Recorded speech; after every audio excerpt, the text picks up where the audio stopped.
Dharwad DC ಕಚೇರಿ ಮುಂದೆ ಕರ್ನಾಟಕ ರಾಜ್ಯ ಸಂಯುಕ್ತ ಅಕ್ಷರ ದಾಸೋಹ ಕಾರ್ಮಿಕರ ಸಂಘ ಜಿಲ್ಲಾ ಸಮಿತಿಯಿಂದ ಬಿಸಿಯೂಟ ಕಾರ್ಮಿಕ ಸಮಸ್ಯೆಗಳ ಬಗೆಹರಿಸಲು ಒತ್ತಾಯಿಸಿ ಪ್ರತಿಭಟನೆ ಹಮ್ಮಿಕೊಳ್ಳಲಾಗಿತ್ತು. ಜಾಸ್ತಿ ಆಗ್ತೈತ್ರಿ ನಮ್ಮ ಕೆಲಸ. ವಾರದಾಗ 2 ದಿನ ಅಷ್ಟ ಐತ್ರಿ. ಈಗ ವಾರದಾಗ 6 ದಿನಾನು ತಟ್ಟಿ ಕೊಡ್ಬೇಕು. ಅದ್ರ ಸಂಬಂಧ ಪೇಮೆಂಟ್ ಕಡಿಮೆ ಆಗ್ತೈತ್ರಿ. ನಮ್ಗೆ ಕೆಲಸನೂ ಜಾಸ್ತಿ ಆಗೈತ್ರಿ. ನಮಗೆ ಹಂಗೇನೋ ನಮಗೆ ಪೇಮೆಂಟ್ ಕಡಿಮೆ ಆಗೈತ್ರಿ, ನಾವು ಹಂಗೆ ಕೆಲಸ ಜಾಸ್ತಿ ಆಗ್ತೈತ್ರಿ ಅಂತ ಹೇಳಿದ್ರೆ ನೀವು ಸೈನ್ ಮಾಡಿ ಹೋಗ್ಬಿಡ್ರಿ, ಸೈನ್ ಮಾಡಿ ಹೋಗ್ರಿ, ಬೇರೆದವ್ನ ಕರ್ಕೊಂತೇವಿ ಅಂತ ಹೇಳ್ತಾರೆ ರೀ ಸರ್. ಕೆಲಸ ಬಿಟ್ಟು ಹೋಗ್ರಿ ಅಂತಾರೆ. ನೀವು ಬೇಡ ಅಂದ್ರೆ ಸೈನ್ ಮಾಡಿ ಹೋಗ್ಬಿಡ್ರಿ, ಬೇರೆದವ್ರನ್ನ ಕರ್ಕೊಂತೇವೆ ಅಂತಾರೆ. ಆದ್ರೆ ಆ ಥರ ಅವ್ರು ಭಯ ಬರಬಾರ್ದು. ನಮ್ಮನ್ನ ಪರ್ಮನೆಂಟಾಗಿ ತಗೋಬೇಕ್ರಿ, ನಮ್ದು ಒಂದು ಗೌರ್ಮೆಂಟ್ ಇದಕ್ಕಂತ ಸೇರಿಸ್ಕೋಬೇಕ್ರಿ ನಮ್ಮನ್ನ.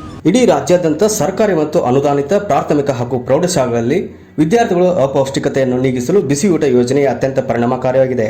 ಈ ಯೋಜನೆ ಅನುಷ್ಠಾನಕ್ಕೆ ಕಳೆದ 22 ವರ್ಷಗಳಿಂದ ಬೆನ್ನೆಲುಬಾಗಿರುವ ಬಿಸಿಯೂಟ ತಯಾರಕರು ಅಪೌಷ್ಟಿಕತೆಯಿಂದ ಬಳಲುತ್ತಿರುವ ಎಲ್ಲ ಮಕ್ಕಳಿಗೆ ಅಡಿಗೆ ಮಾಡಿ ಬಡಿಸುವುದು, ಹಾಲು ಕಾಯಿಸಿ ನೀಡುವುದು, ಮೊಟ್ಟೆ ಬಾಳೆಹಣ್ಣು ಕೊಟ್ಟು ಕೆಲಸ ನಿರ್ವಹಿಸುತ್ತಿರುವ ಈ ಮಹಿಳೆಯರು ಮಕ್ಕಳ ಪಾಲಿಗೆ ಮಹಾ ತಾಯಂದಿರಾಗಿದ್ದಾರೆ.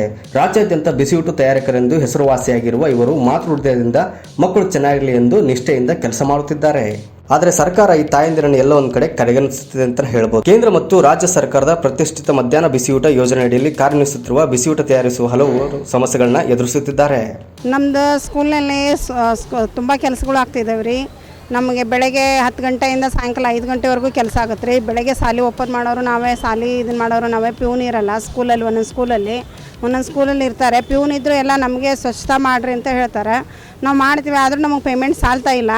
ಆ ಪೇಮೆಂಟ್ ನಮಗೆ ಸ್ವಲ್ಪ ಜಾಸ್ತಿ ಆಗ್ಬೇಕು ರೀ. ನಮಗೆ ಡೈಲಿ ತತ್ತಿ ಎಲ್ಲ ಕೊಡ್ತಾರೆ.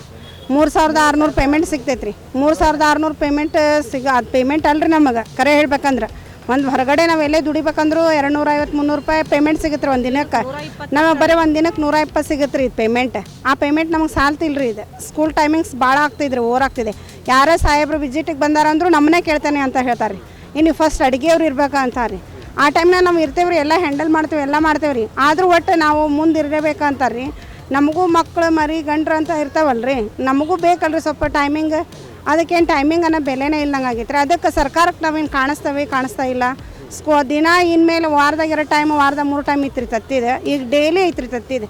6 ದಿನ ಅಂದ್ರೆ 6 ದಿನನೂ ಬೆಳಗಿಂದ ನಾವು ಆ ತತ್ತಿ ಕುದಿಸ್ಲಿಕ್ಕೆ 1 ಅವರ್ 2 ಅವರ್ ಹೋಗುತ್ತೆ ರೀ ಟೈಮ್. ಅಲ್ಲಿ ಟೈಮ್ ಸ್ಕೂಲ್ ಟೈಮ್ ಆಗ್ಬಿಡ್ತೈತೆ ರೀ. ಬಿಚ್ಚಲಿಕ್ಕೆ ಮಾಡ್ಲಿಕ್ಕೆ ಅವ್ನು ತೊಳೆದು ಪಾತ್ರೆ ತೊಳೆದು ಎಲ್ಲ ಮಟ್ಟ ನಾವು ಮನೆ ಬರೋ ಮಟ್ಟ 4-5 ಗಂಟೆ ಆಗ್ತೈತಿ. ಅದಕ್ಕೆ ಸರ್ಕಾರಕ್ಕೆ ನಾ ಕೇಳ್ಕೊಳ್ಳೋದೇನಂದ್ರೆ ನಮಗೆ ಪೇಮೆಂಟ್ ಹೆಚ್ಚಿಗೆ ಮಾಡಿರಿ, ಇಲ್ಲ ಗೌರವಧನನಾರು ನಮಗೆ ಹೆಚ್ಚಿಗೆ ಮಾಡಲಿ. 1 ವರ್ಷ 1,000 ಪೇಮೆಂಟ್ ಏರಿಸ್ತಾನೆ ಅಂದ್ರೆ ಇನ್ನೂವರೆಗೂ ಪೇಮೆಂಟ್ ಆಗಿಲ್ಲ ರೀ.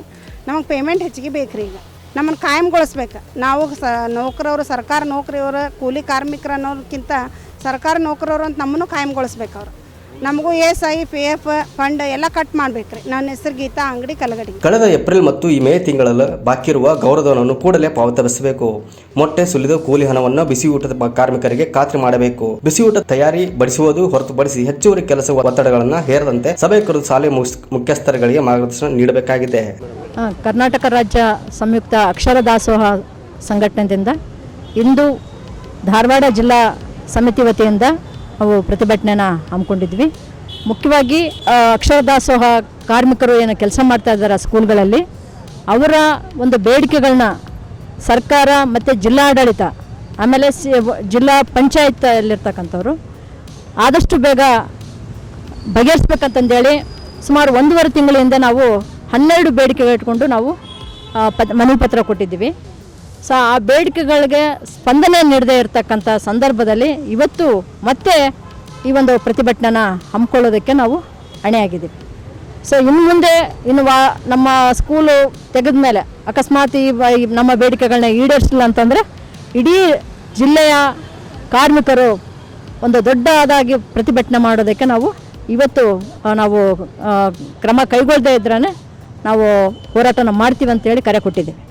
ಸೊ ಮುಖ್ಯವಾಗಿ ನಮ್ಮ ಬೇಡಿಕೆ ಮೊದಲನೇದಾಗಿ ಏಪ್ರಿಲ್ ಮತ್ತು ಮೇ ದಿನ ಏನು 2 ತಿಂಗಳು ಬರಗಾಲದ ಪರಿಸ್ಥಿತಿಯಲ್ಲಿ ಏನು ಸರ್ಕಾರ 2 ತಿಂಗಳು ನೀವು ಮಾಡಿ ಅಂತಂದೇಳಿ ಅಡುಗೆ ಮಾಡಿ ಅಥವಾ ಇಸ್ಕಾನಿಂದ ಬರ್ತಕ್ಕಂಥ ಅಡುಗೆನ ನೀವು ನೀಡಬೇಕು ಅಂತಂದೇಳಿ ಹೇಳಿದಾಗ ಅದನ್ನು 2 ತಿಂಗಳು ನಮ್ಮ ಕಾರ್ಯಕರ್ತರು ಮಾಡಿದ್ದಾರೆ.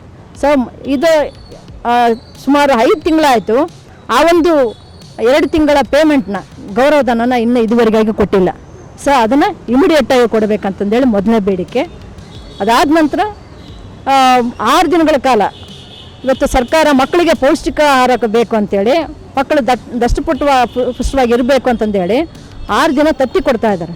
ಮೇಲಾಗಿ ಕಾನೂನುಬದ್ಧವಾಗಿ ದೇಶಾದ್ಯಂತ ಬಿಸಿ ಊಟ ಯೋಜನೆ ಜಾರಿಯಲ್ಲಿದ್ದು ಇದು ನಿರಂತರವಾಗಿ ಇರುವಂತಹದ್ರಿಂದ ಇವರನ್ನು ಕಾಯಂ ಆಗಿ ಸರ್ಕಾರಿ ನೌಕರನಾಗಿ ನೇಮಿಸಿಕೊಳ್ಳಬೇಕು. ಕಾರ್ಮಿಕರೆಂದು ಪರಿಗಣಿಸಿ ಕನಿಷ್ಠ ವೇತನ, ಆರೋಗ್ಯ ರಕ್ಷಣೆ, ಇಪಿಎಫ್, ಇಎಸ್ಐ, ನಿವೃತ್ತಿ ಪಿಂಚಣಿ, ಹೆರಿಗೆ ರಜೆ, ಸಮವಸ್ತ್ರ, ಗುರುತಿನ ಚೀಟಿ ಇತ್ಯಾದಿ ಸೌಲಭ್ಯಗಳನ್ನು ನೀಡಬೇಕಾಗಿದೆ.